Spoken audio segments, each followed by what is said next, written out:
Welcome back to the Deep Drive, episode 8. We're 2 weeks apart from episode 7, which is the first time we've done that. We've given a 2 week break, but it's for good reason. We've had the NFL season started up. We have WNBA season coming to a close in the regular season. A lot of stuff going on there. And oh, by the way, I didn't forget the NBA season is coming soon, and we have stuff prepared for that as well. But for the next 30-ish minutes, we are live on Twitch, twitch.tv/AhanR, as we are every Tuesday at 4 p.m. Eastern Time. If you want to be part of the Twitch squad, and shout out Book It Sports, shout out my boy Trent for rating us with the viewers to start off the show today. If you want to be part of the stream and ask us questions during the show, come on over every Tuesday at 4 p.m. Eastern Time. And Ball Institute has now introduced a second podcast, which is kicking off tomorrow. If you're watching on YouTube, it's probably already started, but we are kicking off on Wednesday, September 10th. We're kicking off the second podcast on the Ball Institute Network, and that is all sports, and that is getting other guests in their industries onto our streams to talk about their sport. And tomorrow we have a basketball guest, and that announcement will be up on my Twitter later today. But I'm excited to talk some baseball for the next 30 minutes with my co-host, as usual, Max. Max, how are we doing? I'm doing pretty well. I'm well rested because we had our bye week last week. Yeah, I didn't even think of it as a bye week, but I feel like since it's NFL season, it's only appropriate that we have a bye week. And we are in a rare MLB season where it is September 9th, and there's literally no races in the division, or there are no wild card races that are so interesting where we need to watch the standings every day. It's more like there's a couple of divisions still up for grabs, and that's basically about it. And most of the interest factor just comes from us disagreeing about which teams are quote unquote good. And I think it's only right that this episode is themed on the American League, and we've been off for 2 weeks. So I'm actually starting off the show with a trivia question for you. And it's going to be a segue into the show, and you'll see why. Max, over the last 2 weeks, we haven't had a podcast. We've talked on Twitter, and it's mostly about certain teams being bad or certain teams being good.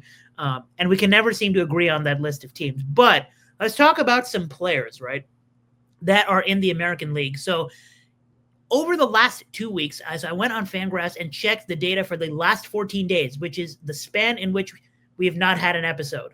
So in those last 14 days, there have been 76 MLB hitters with at least 50 plate appearances.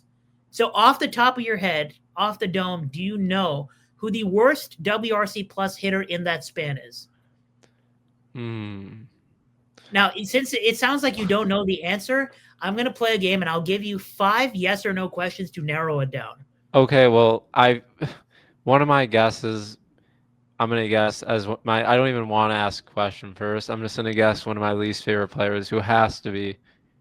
Actually, I'm not even sure if he qualified because he's starting to see less playing time. But if Baez qualified, he has to be close to the bottom. Yeah, so Baez is not on this list. It's because I think he has fewer than 50 plate appearances. What's the Yeah, date span? I want to just see his numbers yeah. between So then. I have the last 14 days open. So that's what I set the filter as. And Okay. in that span, Javier Baez does have a minus 80 WRC plus, but it's only in 18 plate appearances. What's the Shout out to worst players? yeah. What is So the worst player? Like, would that be the worst if it qualified? the worst with no qualification factor is Carlos Santana, who literally has not gotten a hit. But that is only in 10 plate appearances. Meanwhile, shout out to Okay. Barnes MMA 1170, who just followed the stream. Be like Barnes MMA, joined the streams. But worst WRC plus over the last 14 days. So the qualifier here is 50 plate appearances. Okay. I guess my first question will be: is the player in the American or National League? Or yeah, American League. The player is in the American League. And may I add that the list is kind of beautiful because there's a bunch of hitters with a WRC plus in the 40s that are third worst, fourth worst, etc. Number 2 has a 13 WRC plus. And number 1, in this case, the worst WRC plus has a 0 WRC plus, exactly 0 in this span. So it's kind of a pretty list until you see the name. Okay. Um, Is this player's WRC plus on the season above average? Just above 100? Yes, this if you count the entire season, including this bad span, this player's WRC plus is actually well above average. Okay. Is this player, I want to figure out the division. Is this player in the American League Central? This player is not in the American League Central. What You have about two the more American questions to League? narrow it down, and then a guess. Okay, the American League East is the player in. Yes, the player is in the American League East. Is I hope it's not this player, but I'm pretty sure he's not been good recently. Is it Alex Bregman? It is Alex Bregman. So Alex Bregman has Oh. a 0 WRC plus over the last 14 days. And even after this span, he has 128 WRC plus on the season, which would be the best in a season since 2022, and actually the second best since 2019. So still a pretty good season, but Alex Bregman clearly been hurt, and that's kind of the opener for the show today, which is Alex Bregman rushed back from an injury to return, and it's not like he has been completely looked useless in the box. In fact, his strikeout rate not overly high. He's making enough contact, but the 1.8% walk rate in this span, granted, it's only a 57 plate appearance sample size. It's still a little weird, and also the K rate is only 14%. He's making contact, but the hard contact is very, very rare ever since he's come back from this little injury list stint. So after he hurt his quad, that looked bad. And he said when he was coming back, it's that I'll be fine, whatever. We're trying to compete. I'm definitely not fully healthy, but we'll figure it out. And that was obviously going to be a sign that Alex Bregman may not be 100%. Indeed, I was on his future for 25 plus home runs in a futures bet, and I obviously that was over when he got hurt, but it's definitely dead now. These notifications. It's definitely dead now because he has not been making a lot of hard contact, and ironically, the one deep fly ball that he hit to left field, the one deep pulled fly ball that he hit in this span was a robbed home run by Blaze Alexander in Arizona. The funny thing is, if it was a home run, he might not be last on this list. Yeah, and that's the irony of it all. That the one time he does hit the ball hard, it is robbed from him. Now, I'm not fully concerned that Alex Bregman is going to completely vanish, in a potential playoff run to the extent where he is a useless at bat. In fact, in the Yankees series, like a couple of weeks ago, he had a great series. If you look at just him getting on base, the problem is that the Red Sox clearly don't have depth in terms of like, can you sit Alex Bregman for a few days and be okay? Because now, obviously, Roman Anthony has been hurt, and the title of every Boston article has been missing Roman in this span because the Red Sox offense clearly a lot worse without Rafael Devers, and then a lot further worse without Roman Anthony. And with Alex Bregman hurt, now they're banking on the return of Wilyer Abreu, which brings me to my next point is what is this Red Sox lineup even going to look like in the playoffs? Because we've now reached the point where Alex Cora has asked Masataka Yoshida to try batting leadoff. And if we followed the season of Masataka Yoshida, it is an automatic ground ball to second base, expected every at bat at this point. So the Romy Gonzalez Linsanity run is over. So where are the answers going to come from? And I'm just not sure that this Red Sox lineup is even playoff ready. And that isn't even counting like that isn't even counting the fact that Alex Bregman may legitimately, there's a path to him being a bad at bat in the playoffs. So what do you feel about this Red Sox lineup from the lens of someone who can be fairly unbiased about the Red Sox? Yeah, so I mean, I think if you're a Red Sox fan, you have to hope that the reason Bregman's been bad is it's just a small sample, and maybe like he hasn't been hitting as well in the sample, but you just hope that it's not because he's hurt, because if he's going to be it's possible that Alex Bregman with this injury is not a good hitter.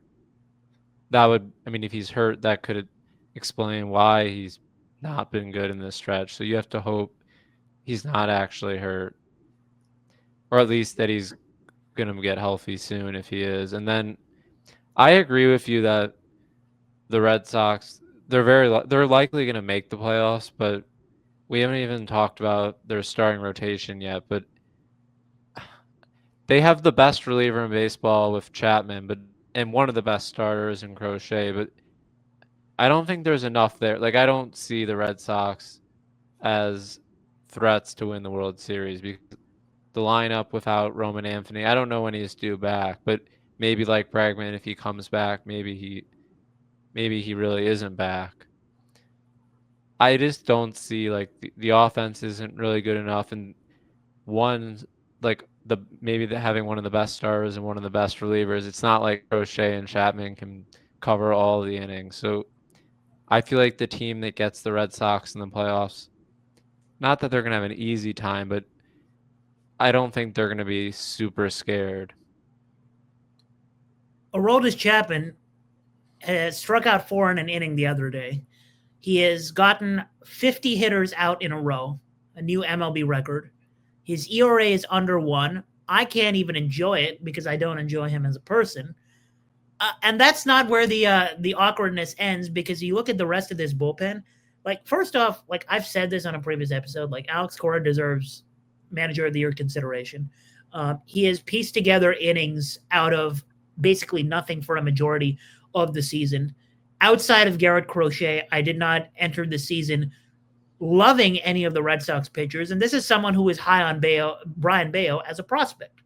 But speaking of the pitching, like, I'm glad you brought it up, because outside of Garrett Crochet, let's take a look at what production the Red Sox have gotten in the rotation. And it's from Lucas Giolito, who is having one of the best Red Sox pitching runs that they've had since they last won the World Series in 2018, from a guy that's not a certified ace like a Chris Sale, Garrett Crochet. And Brian Bayo is finally looking like the pitcher that I thought he could be, which was, I thought when the Red Sox let Nathan Eovaldi walk, that Brian Bayo could be the number 2 that Nathan Eovaldi was. And finally, Brian Bayo's getting into that sort of rhythm where he has a high ground ball rate, but he's also is picking up command to the point where he's missing enough bats. He's picking up enough strikeouts where you could feel good about him in a playoff start. But Lucas Giolito has been the revelation.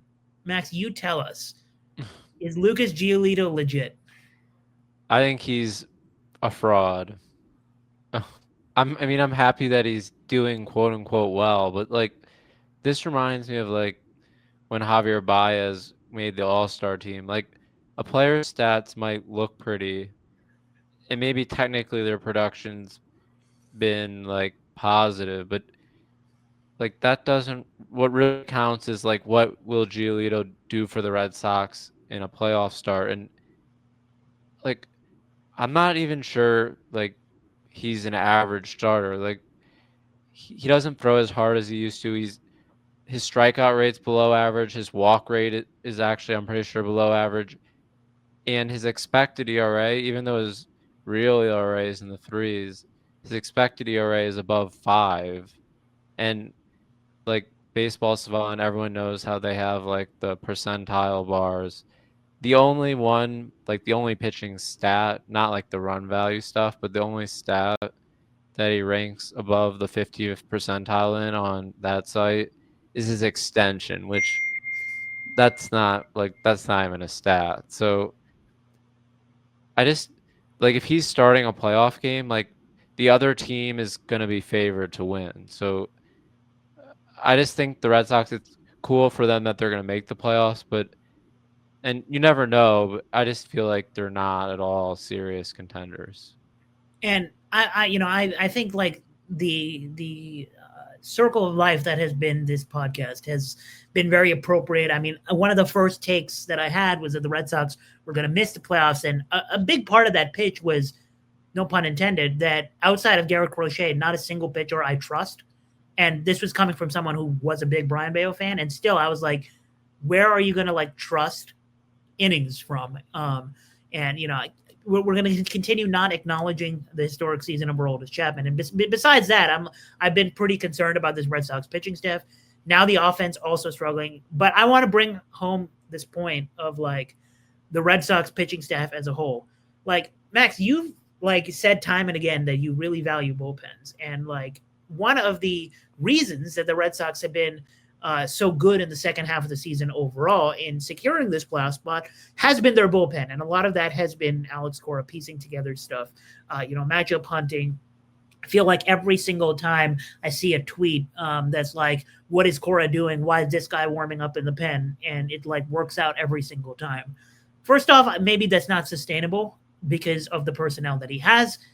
But also, you look at what the state of this bullpen is right now, and a big reason that I thought the Red Sox bullpen might be a saving factor this season was Justin Slayton. And Justin Slayton, like I've been an OG fan of Justin Slayton. His stuff was outstanding last year. He finally found some command at the beginning of this year, and he was the best Red Sox reliever to start the year. Some of his metrics were better than Chapman's to start the year. Then he got hurt, and Chapman's a clear closer, but I thought Slayton was going to be the potential playoff like bridge guy for high leverage. You get a K if you have the bases loaded. You're facing the team's best hitter in the 7th inning, 6th inning. He's going to be the guy that comes out and be that guy. Well, Justin Slayton, when I was getting my CT scan for my shoulder, I met him there, and he was still like, I'm not close. I've talked to him, and he's like, I'm not close to returning. I just have to keep working.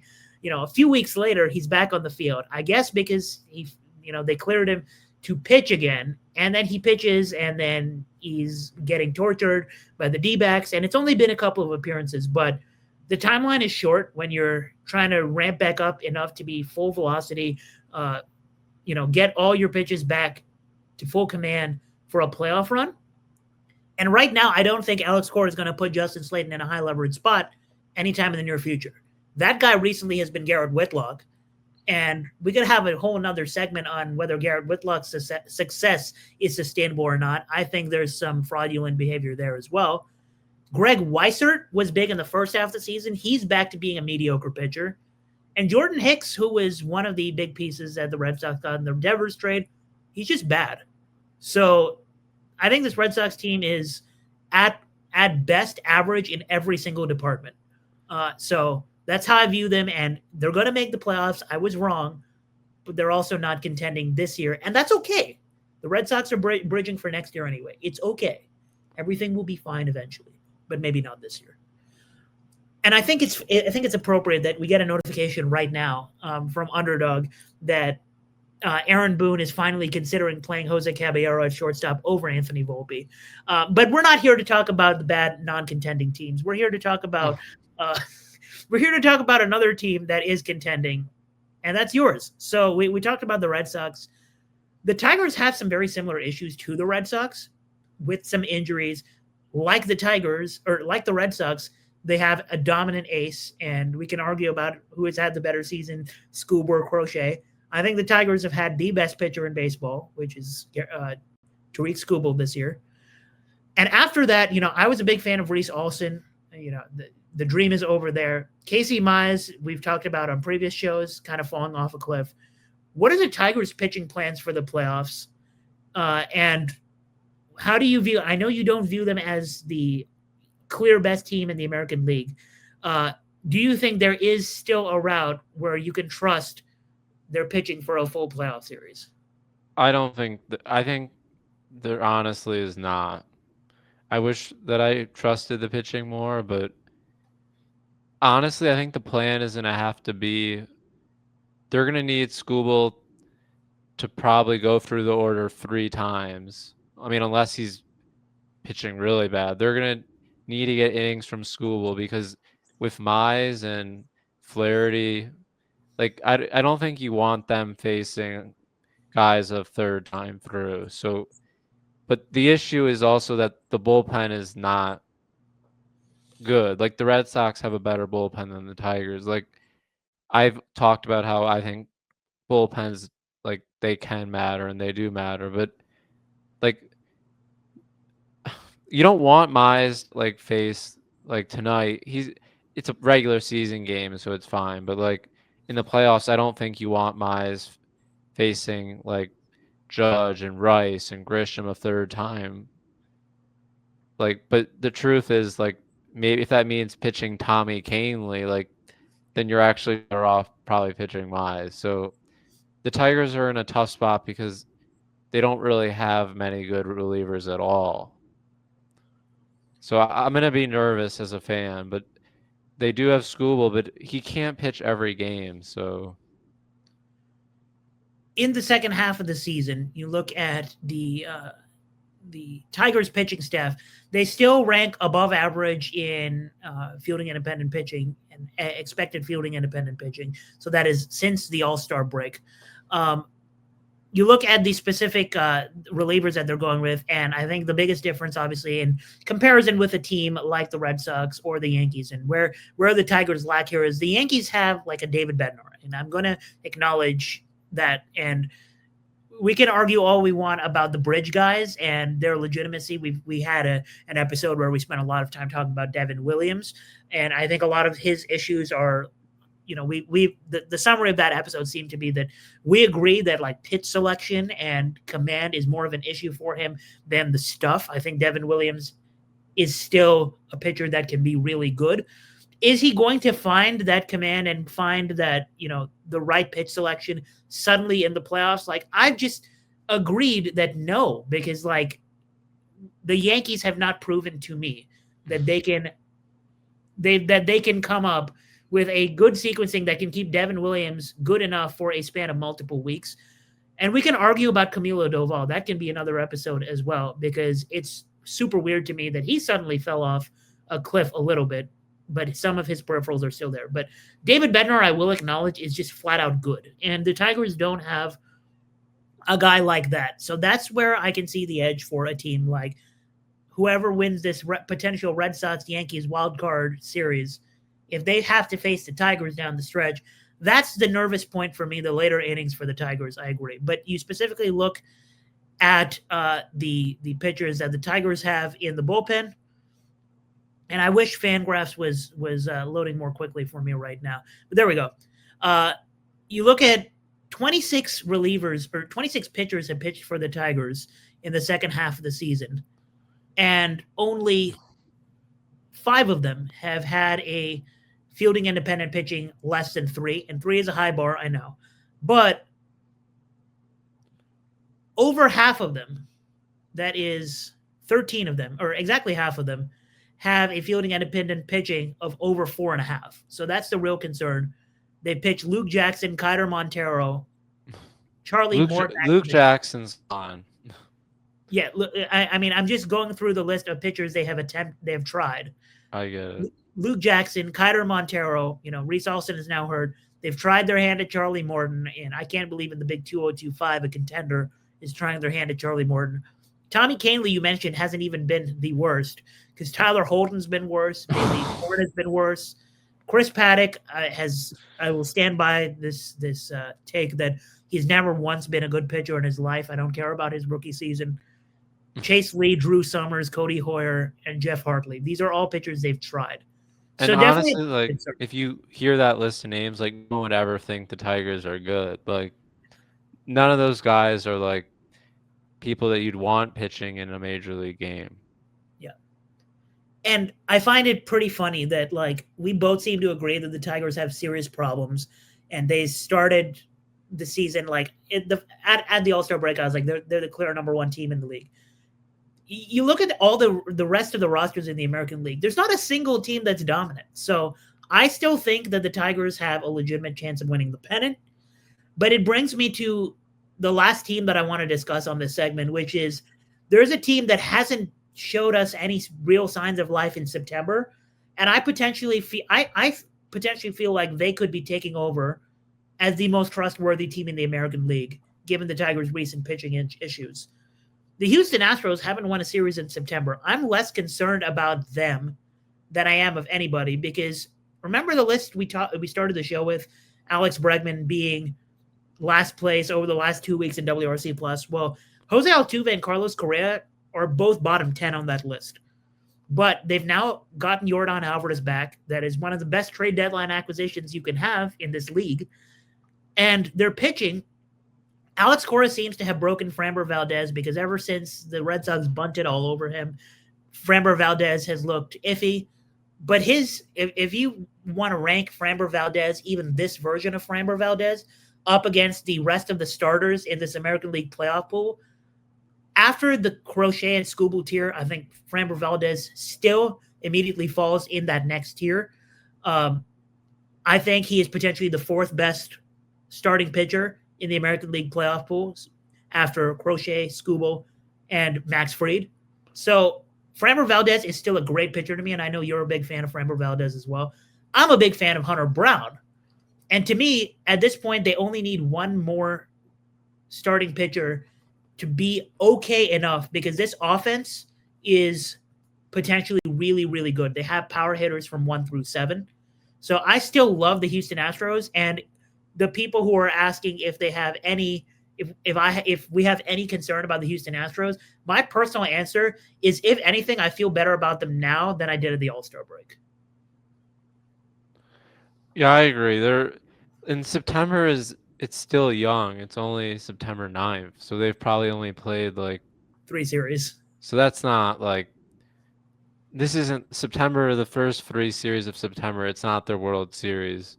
Yeah. And you're right. You're getting Jordan Alvarez back. I mean, he's probably still like a top 5 hitter in the league. So that's massive. And then they do have some other above average hitters around him. And I agree, like Hunter Brown, Framber Valdez, that's definitely tough. That's probably the best 1-2 punch in the American League. And it's one of the best 1-2 punches in Major League Baseball. Yeah. And I think the moral of the story of today's episode is that when I said at our All-Star break episode that the winner of the American League is going to be whoever nobody bets on when the postseason starts, I feel like that holds even more weight now, given that not a single one of these American League teams you can look at and be like, championship team. Like, if one of these American League teams wins a World Series, we're going to look back and be like, why did we not pick them to win the World Series? And it's going to be complete hindsight bias. And maybe it'll be the Seattle Mariners, who are my current pick to win the American League. And if it's not, and if they don't even get out of the first round, nobody's going to be surprised. So it's going to get really interesting very rapidly, and the episodes will get a spike in terms of interest once we get to October. And with that, I think you have a trivia question for me as well. Yes. So this trivia question, there are 2 starting pitchers tied for the best wins above replacement in the second half. They're both lefties. And the question is, who are these 2 lefty starters? Wins above replacement. I on Fangraphs, I should specify.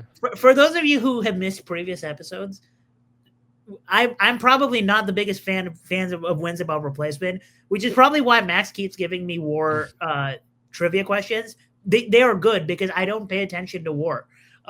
So this is a good question. I will say that one of them is okay. If they were Skubal and if they were 2 of Skubal and Crochet, it wouldn't be that interesting. So why are you asking me this? So I have to pick. I'm going to say Skubal is one of them. He's not. He's 4th. He's 4th. Tied for 4th in the second half. He just misses, but he's close. Interesting. Dr. A-Day, we're going to do it right after the this baseball show. All right. So best F-WAR in the second half. Okay, let's say Crochet then. Crochet is not one of them. He's actually kind of far down this list, but maybe that's a bad thing about the stat because he's given up. He had the start against Cleveland where he gave up some home runs. So I remember that one. So it's not Crochet or Skubal. Okay, so that's why this is interesting. All right, left-handed pitchers. Let's try the guy who I've been tooting his horn. Pause, but I've been tooting his horn all season long. the all-star that should have been Christopher Sanchez. Yeah, Christopher Sanchez is one of them. Yes. I mean, right after I say I'm going to toot another man's horn, I'm about to say this, but length matters for sure when it comes to Christopher Sanchez. The other lefty, is it just the uninteresting Max Fried, or you wouldn't do that to me? I do like Max Fried a lot, but it's not him. It's not him. But he's in the same division as this other pitcher. Oh, I love this. I love this poll because I like the pitcher, but I like who they traded for him even better. It's Trevor Rogers. Yeah. Nice. Oh, that's a good one. I didn't realize if I cut Trevor Rogers in one of my leagues after last season. I didn't want to, but yeah. Now he's giving me nightmares. I have a feeling that Trevor Rogers is going to win Cy Young votes next year, or as in like he's going to appear on Cy Young ballots. And I have a feeling that Kyle Stowers is going to have more MVP votes, and that's going to be hilarious. Good trivia question. Max, you've been doing some work behind the scenes so that we can get articles pumped, and you are writing an article soon for us. Can you tell us where or what you're looking into so we can look forward to it? Yeah, so this article, it's going to be about the transitive property, which I think everyone learns about in school, where I looked up the definition on Google. It's if a first element relates to a second and that second element relates to a third in the same way, then the first element also relates to the third element. So like the idea is if like the easiest way would be to think about it with numbers, and you could represent them with variables, like if A is equal to B and B equals C, then A equals C. And you can also, there's a lot more fun applications, like last year in college football, Ohio State lost to Michigan, which was crazy. And then Michigan didn't have a good season. Michigan lost to Indiana. Indiana lost to Notre Dame. Notre Dame early in the year lost to Northern Illinois, who lost to Miami of Ohio, and Miami of Ohio lost to Northwestern. So this person on Twitter said that congrats to Northwestern on another transitive property national title. So that's kind of silly, but it's fun. And then what kind of has inspired this article is when I play soccer, I always like to check the standings, and I'll look at the scores of the team I'm facing. I'll see how they did against the same teams we faced, and if we lose to one team 3-0, but the team we're facing beat them 10-0, then I'm going to be concerned.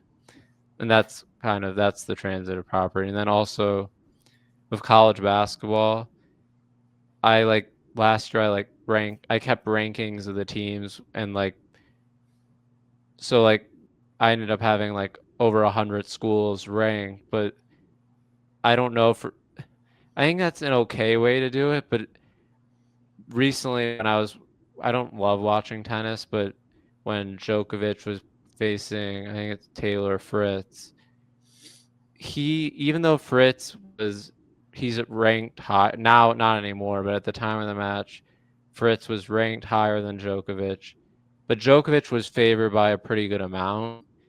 And they said on the broadcast that now Djokovic is now 11-0 against this other player. So with the transitive property, maybe in the case of Djokovic and Fritz, maybe it doesn't apply. Maybe it's possible that against the quote unquote average player, maybe Fritz is better than Djokovic is, but maybe there's something about Djokovic and when they play each other, it could be their weaknesses and strengths, it favors Djokovic, because to be 11-0 against another player is incredible. So maybe I've not with college basketball, maybe I need to think more about just which two teams are facing each other, and not just how good would this team be against a typical team. And the beauty of baseball is a certain team can be, I think on paper, definitely better than the other. and yet they could play in a wild card series, and you like the other team because Yeah. because a certain team has proven that they do not know how to beat the other team. Just spitballing here, really. But if you want to read Max's articles, he wrote one about Ben Rice recently, which is, I mean, Ben Rice is probably been my favorite Yankee in like a long, long time. Like someone I definitely just root for because he's on all my fantasy teams. And he wrote an article about just how locked in Ben Rice has been.